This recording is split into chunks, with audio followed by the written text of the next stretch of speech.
Great. We're just starting our recording. Thanks for joining us this morning. We'll get started in just a minute.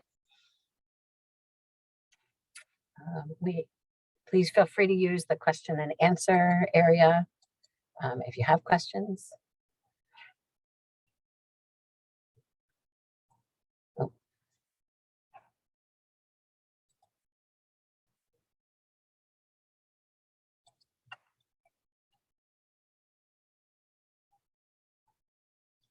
Great. So thanks for joining us. We have some more people coming in, so we're gonna give it a moment.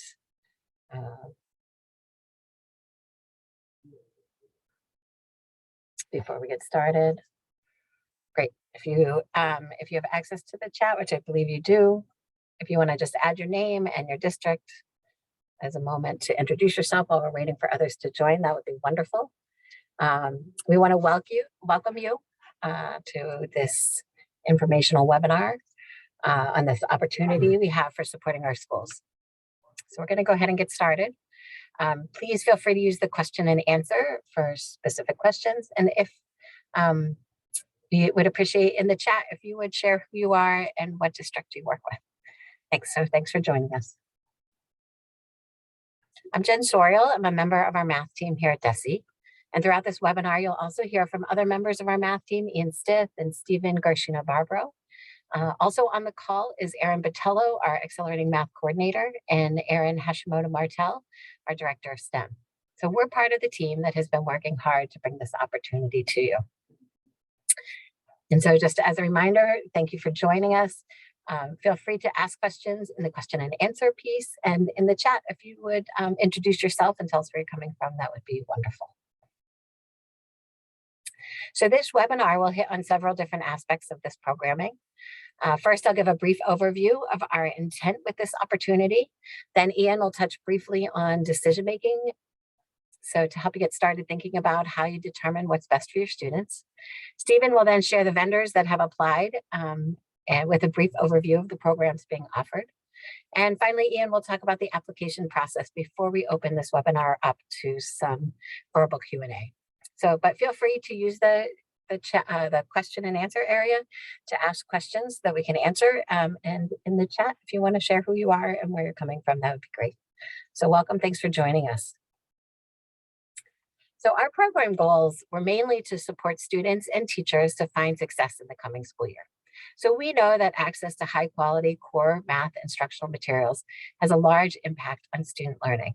So an important aspect of this is increased access for our students to grade level work through high quality core math instructional materials.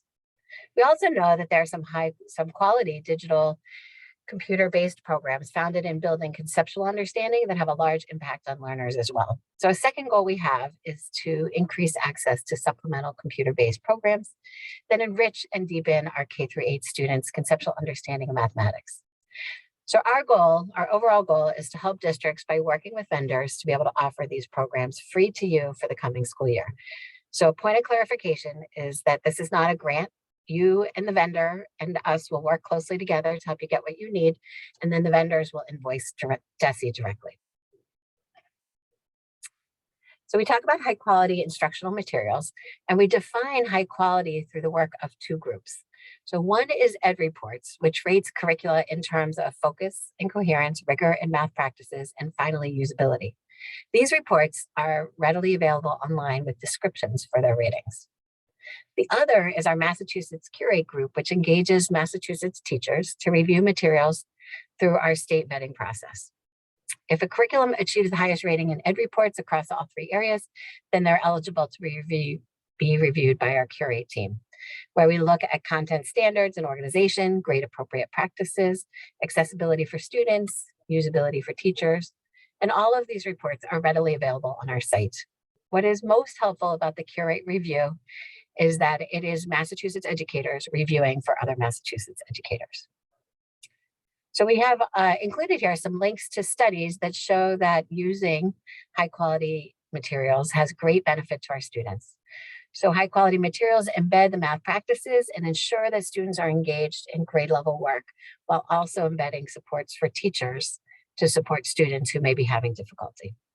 So by having a curriculum design team think about student learning, supports for teachers, and coherent structure and pace, your teachers are supported to engage their students in deep mathematical thinking. In order to maximize benefit, it is imperative that teachers engage in professional development for how to use these powerful resources.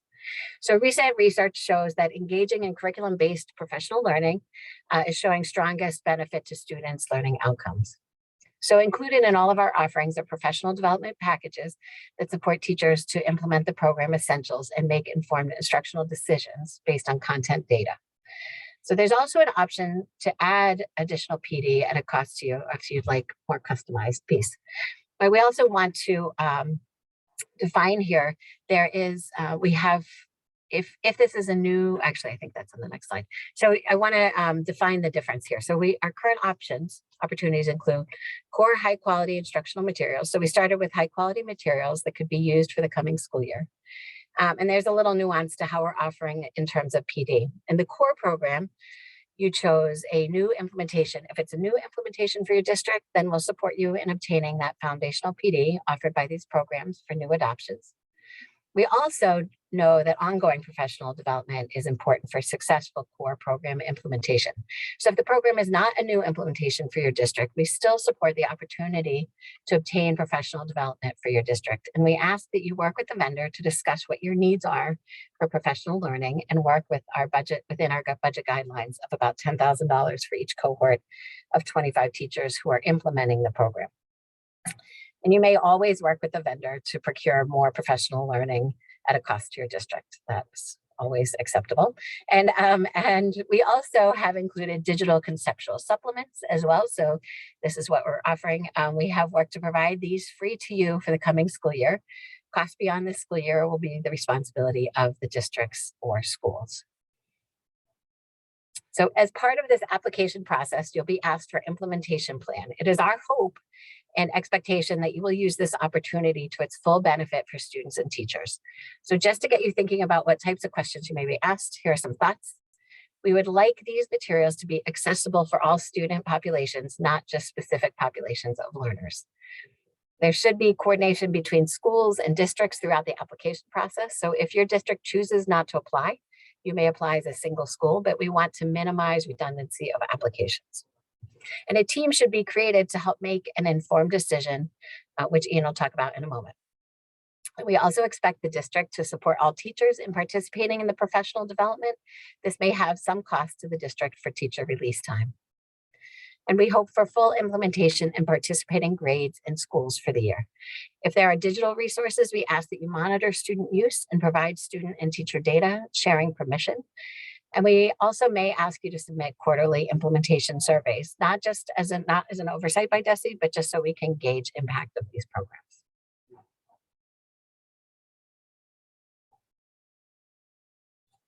And so now Ian will share some thoughts about decision-making points. Thanks, Jen. So as Jen mentioned, we have three basic categories of support that you can apply for through this funding opportunity. However, and you could participate in one or all of those opportunities. However, we do really encourage you to begin with this first question at the top of assessing your need related to a core math program. And so we consider that the foundation for all work subsequent from there. And that is one of our goals with this funding, is to really promote the use of high quality core programming. So starting from the place of what do we need in terms of our core programming, then moving down to the question of what professional development do we need to support that implementation of the core program? And finally, what might we need to supplement that core program? And there is funding, as Jen mentioned, for all three of those categories. Go ahead, Jen.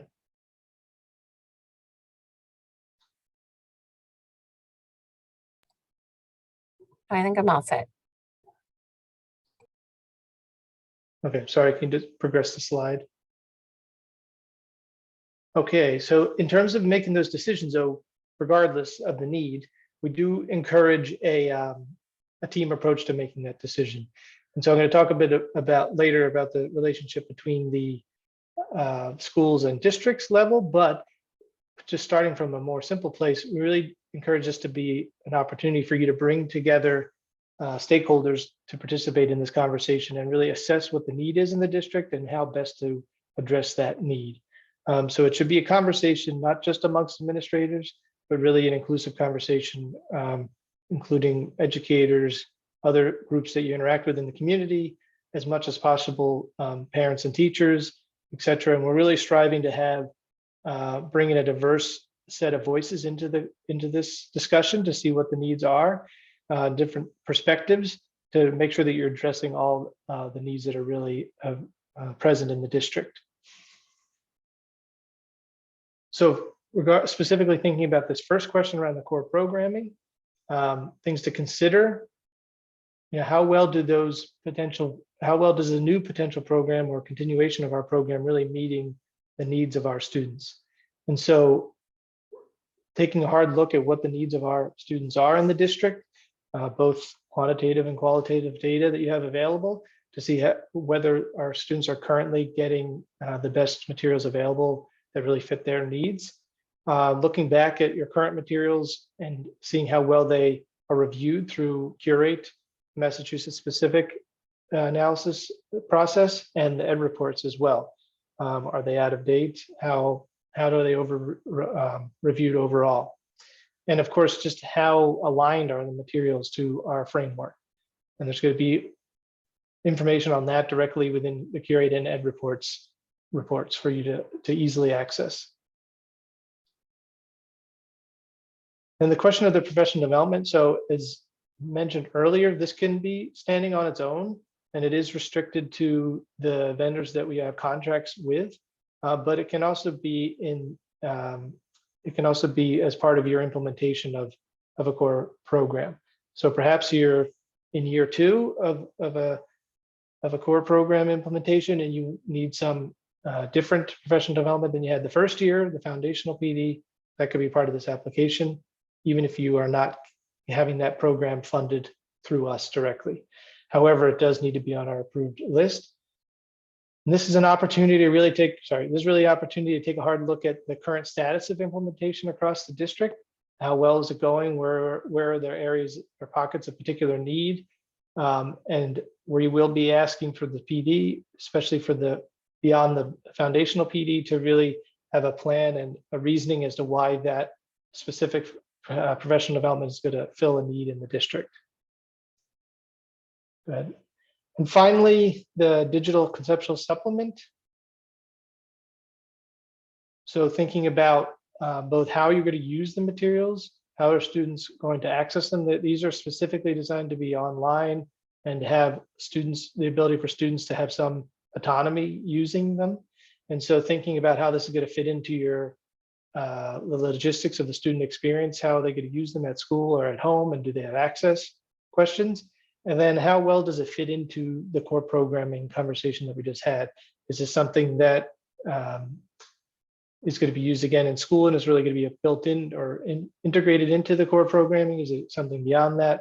And how is it aligned to the potentially the sequence of learning, and also just in terms of the structure of the software?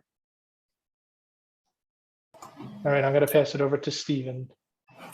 All right, thanks so much. So we're going to share with you the vendors that are currently working with this offering. I'm just be mindful that some of the contracts are still in process, and all of them are continuing from last year. So just to be aware, we wanted to just name that these are the folks that we are going to be working with. So here they are listed alphabetically, the Core Instructional Materials. Just to note a few things. First of all, some of the vendors do work across all grade levels, but not all of them. And so we've identified by grade band here how to recognize which programs. There are also a couple of vendors that offer multiple programs. So each of the programs that they do offer, they might have specific technology requirements that need to align with whatever your school's capacities are. Those are obviously questions that you can negotiate and sort of get more detailed information from the vendor directly. And as Jen referenced earlier, every single one of these programs has been identified as a high quality program through ed reports, and many of those also through the Curate process. And we encourage you to refer to some of those Curate reports for some more specific information about the strengths that the panels have identified, as well as some of the challenges embedded in working with these programs, just to help make the best decision for your own district or school. When you're determining which program to select, we do recommend a few priorities to sort of hone in on. It can be a very intensive process, and there are a lot of considerations to think about. As much as possible, we'd like you to consider having an inclusive process with as many stakeholders as you can include, given the time constraints. If you're looking for more information about specific process steps for a more robust evaluation and selection process, we have an Arlo, which is a reusable learning tool, to help with that evaluation and selection process, and we'll make sure to populate that into the chat so you can access that. But here, what we try to do is just sort of highlight some of the key steps, as long as some of the resources that we have to help you with that process. So as I said, it's really helpful to start with the curate reports, which are super reader friendly, and then also the ed reports, which are a little bit longer, but also include some good information around each of those programs. Think really specifically about determining what your school's priorities are, and how those relate to your own vision for instruction. And as much as possible, always center the needs of your specific student populations, and consider how each of those programs effectively integrates whatever existing district structures that you might have in place. Thanks, Jen.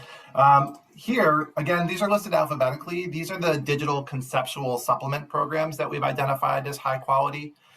So for our purposes, in order to qualify, each of the programs had to include interactive, engaging, and age-appropriate computer-based activities using a visually based instructional approach. So there's limited written or verbal language interpretation required for students to use these programs. They also include immediate and periodic feedback to the student and a teacher dashboard to help monitor student progress along the way. These programs are all available for use during the summer as well as through the academic school year. I just want to sort of emphasize that somebody had elevated a question: can you apply for both a core program and a supplement program? The answer to that question is yes, you can apply for both. Please note the grade bands, though. The digital supplement programs operate through a K-5 platform or a 6 through 8. They are not available at the high school level. What we have also included in the slide deck are just informational slides that were provided from each of the various vendors. We're just going to run through these quickly here so you can see the full range of what information and how to contact to get more information from each of the vendors. But we also recommend that you use the slides, which again are going into the chat here, so you can dig more deeply and to reach out to the vendors and ask for more specific information about any of those programs. And with that, I'm going to pass the baton over to Ian, who's going to talk more specifically about the application process. Again, continue to populate questions in the Q&A box if you'd like us to respond to those. All right, thanks, Stephen. So let's get into the details of the application process and timeline. I'm just a little behind on the slides, I think. Okay, great. So this is basically the steps, and this is available on our website right now. These are the steps that the district should go through to apply for this funding. And it's essentially a two-step process where you're going to submit an initial approval application, which the form is on the website right now. It's an Excel form that you complete and email to us at acceleratingmath@mass.gov. And within this application, you're going to need to identify the scope of the work that you're requesting and the potential cost of that request. You can have your publisher selected at that point or not. You don't have to have an official quote at this stage for the initial application. However, even if you have not selected your final choice yet when you fill in the application, we do need the rest of the details filled in as best as you can estimate in terms of what the potential cost would be, how many students involved, which schools, etc. And so this this is an opportunity for you to explain why you need the materials, how it fits into your strategy, how you made your selection of those materials. And I'll talk in a moment about that timeline and how that'll be reviewed. But from to continue the application process, once we receive those initial applications, our team is going to be reviewing them, and they'll be reviewed based on some competitive priorities, which I'll explain in a moment.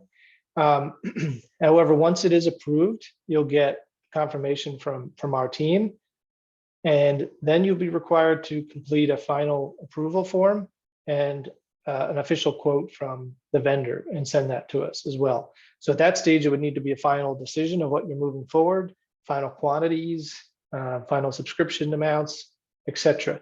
And so that quote is what we're going to compare the eventual invoice from the vendor to. And so we'll be looking for the final details at that stage. Once that is approved or authorized from our team, then the work can move forward.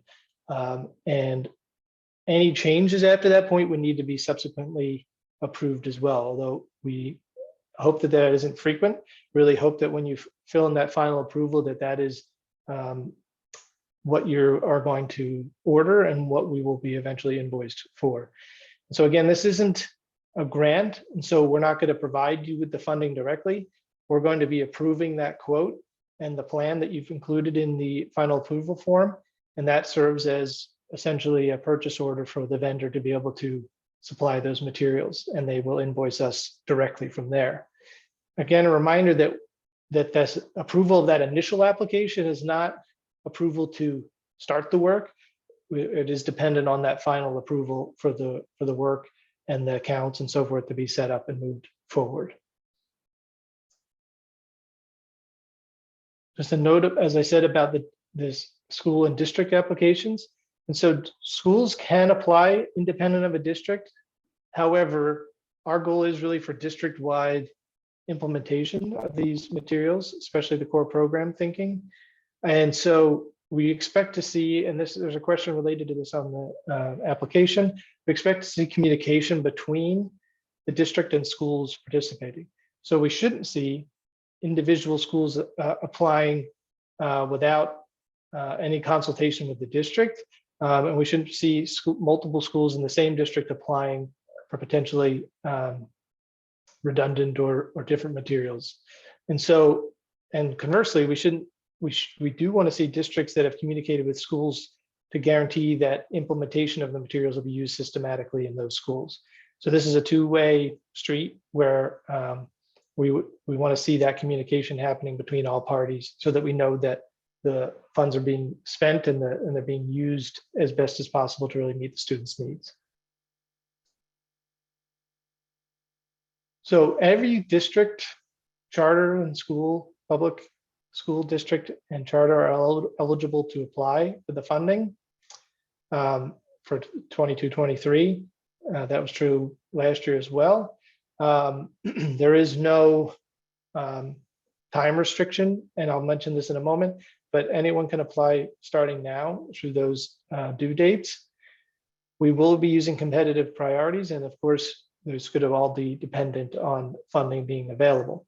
But if you were a district that was participating or received services through this funding this current year, you can apply again. There's no guarantee that you'll receive that funding again, but this is open to anyone, that any public school district or charter moving forward. Go ahead, Jen. So there's competitive priorities. As I mentioned, these will allow us to review the applications based on the due dates in which they were received. And so they're essentially the same as last year, except we have added to this first competitive priority that we really are prioritizing new high quality core materials for next year. So in other words, looking for districts to make a switch or move away from low quality materials or inconsistent material use, really towards using one of the high quality materials that we've included here. Beyond that, this is more about the school and district accountability status and their percentage of English learners and students low income or income status as well. And so these are going to help us to make some determinations of the applications as we move through and they're reviewed. So as I said, this timeline is, everything is open right now for application. The form is available online on our website, and it can be emailed to, it should be emailed to the Accelerating Math email address. Everything received up through February 25th will be reviewed together as a group using those competitive priorities and evaluating the merits of the application in terms of the process described and so forth. At that stage, you can be approved to move into the phase of creating your final approval form, as I mentioned earlier, or depending on the competitive priorities and so forth, you may have to wait. You're not going to be initially rejected because we do have another opportunity in the March date for a second round of reviews. So anything that didn't get passed in February that moves along into March, plus new materials or new submissions received between February and March will be reviewed after that March date. Then from there, depending on funding being available, everything will be reviewed on a rolling basis as they are received. And so currently, it is not a priority to, or it is not a competitive priority to have to compare something received tomorrow versus something received in January. However, of course, we do encourage you to apply as early as you can, based around that February 25th date, because that will be the first point where we'll be making some decisions. And again, this is not a grant, so you're not going to be receiving the funds from us. They're going to be, this is going to be paid directly to the vendor.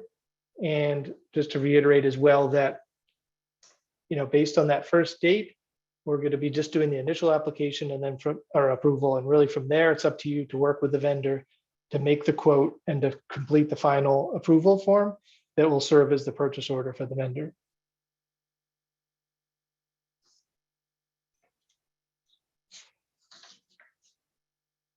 All right, some final notes. Two things, other connections you can have with our STEM team here. Encourage you to sign up for the STEM newsletter, where information like this and other opportunities come through right into your mailbox, and you can be up to date on everything that we're doing. That comes out on a monthly basis. I really encourage you to sign up for that. There's other newsletters as well, but of course, we consider the STEM one the best. And there's the Math Leaders Network, which our colleague Stephen here is coordinating. So feel free to reach out to him if you're interested in that as a math leader in your district. And it's really opportunity to network with other math leaders across the whole state and to participate in some professional learning as well. Otherwise, I think we're going to open it up to questions. So I think we have some in the chat, which I can answer real quick. So you feel free to keep adding into the question and answer, or if you raise your hand, we're able to call on you, let you speak as well. Just one question that came up. It looks like Stephen might be answering, but just so you do not have to have a finalized vendor by the 25th to apply.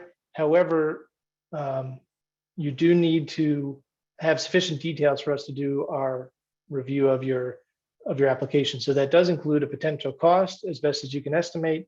It does include how you're making your decision, and the status of your decision, how many schools and students are going to be involved, teachers, educators are going to be involved. And so as much detail as possible is encouraged.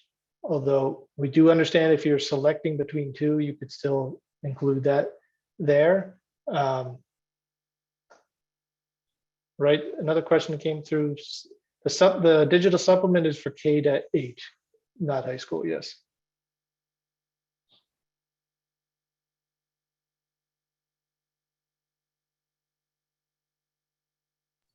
And Kara in the chat asked, is this Okay. final list of vendor partners? Yes, that's the short answer. Right, so they can't, right, so we can't, these are all the vendors that are under contract currently. And so our intention is to renew them for next year. So yes, we don't expect additions. The Eureka Math Square, that's under consideration right now as to whether we would include that. We are aware of it. Allison's asking about PD. So just to reiterate, the professional development sort of falls into two categories. If you're a new adoption then of a core program, then the vendors have the publishers have identified what their foundational professional development is, and so that's what we would expect you to use for that first year. If you're in year 2 or beyond of an implementation, you can apply for different professional development through those same vendors. And we are in communication with them, of course, about what would be an appropriate next step. But that falls into the funding category Jen described based on the number of educators using the materials on cohorts of 25 for $10,000 each. So if you had 50 teachers using one of the programs and you wanted additional professional development, you could apply for up to $20,000 of professional development for that program. And so again, this is a little bit, I mean, considering it's not a grant, it is not an opportunity to get any professional development from any vendor. It's really about implementation of these programs that we are under contract with. So someone asked earlier, what if you have smaller than 25 teachers? Right. And so the bottom baseline would be $10,000. Yes. Right? We're not prorating it based on the number of teachers. Yes, the digital subscriptions are typically for 1 year. That really depends on the vendor, but it's usually 1 year. So if you could start and access it for the summer, starting in the summer usually. Right, but we are, yeah, this funding is specifically for the 22-23 school year. However, if you were applying for let's say a new core program for next year and the professional development needed to start in June, for example, depending on that should be fine. The timing we'll have to work through is based on your application time and so forth, but that is allowed within this opportunity. There was another question. Oh, the illustrative math. Yes, correct. Not all the illustrative math providers, publishers, I suppose, applied to be part of this opportunity. So right now you can receive the illustrative math through Accelerating Math, through McGraw-Hill or Edgenuity.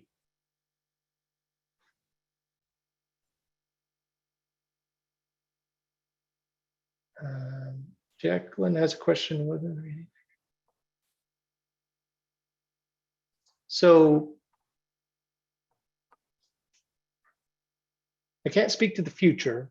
Currently, the intervention is not specifically part of this. It could be also, there is some other opportunities that are available specifically for students that are in target assistance status for professional development. I can't speak offhand to the future of that. Yes, after this year, the district would be required to cover the cost moving forward after the 22-23 school year, yes.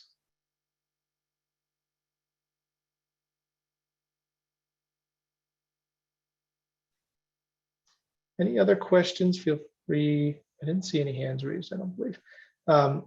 Heather asked a question about prioritizing. So if you're applying for a digital supplement and a core materials, you do want to do one application. So let's just we want one initial application expressing everything you want as a district, right? And so we encourage, if schools are working independently, to actually work together and submit one district application. And then and you can get different things at different schools. You have middle schools doing one thing and elementary schools doing a different. And if it comes down to the amount of money that we have, we might reach out to you and ask for you to prioritize.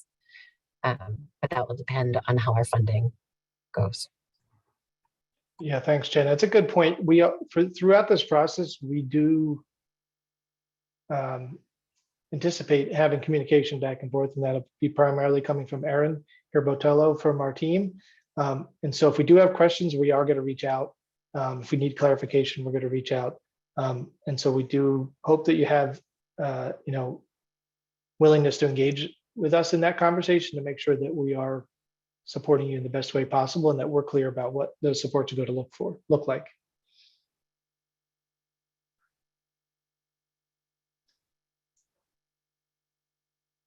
All right. I feel like the questions have tapered off here. So just to reiterate, we are going to post both the slides and the recording, I believe, of this session as quickly as possible. It does take a little bit of time.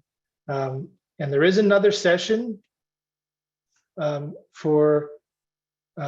January, but it's going to be a repeat, or another webinar, I should say, of this information in January 26th.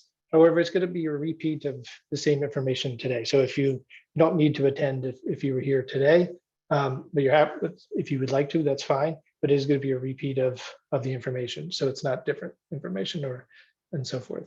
And again, if you do have questions, I really encourage you just to email the team here. And we're happy to try to connect you with you as much as possible.